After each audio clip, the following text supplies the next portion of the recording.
pense que la définition du placement de produit n'a pas changé. Il s'agit toujours de mettre un produit en situation dans un contenu. Ce sont plutôt les possibilités technologiques ou les réglementations qui sont en train d'évoluer.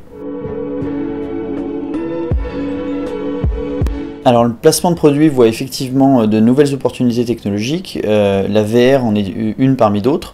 C'est vrai que la dimension de réalité augmentée et donc d'immersion du consommateur offre un avantage qui est celui de pouvoir avoir la sensation d'interagir avec le produit. Donc ça effectivement c'est en train d'offrir de nouvelles opportunités.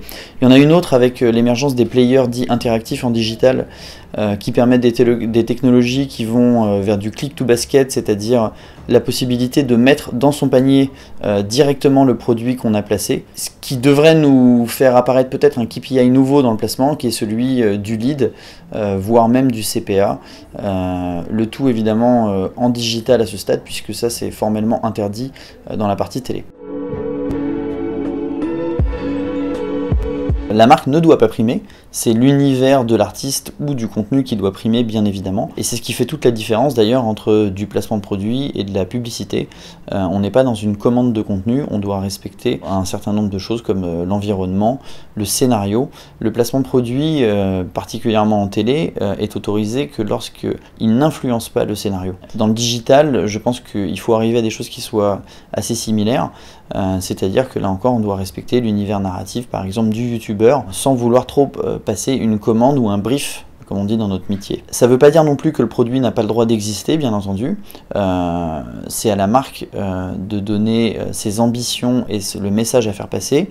Et puis il doit y avoir une appropriation entre le youtubeur ou le réalisateur en fonction de la façon dont il a envie de faire passer ce message.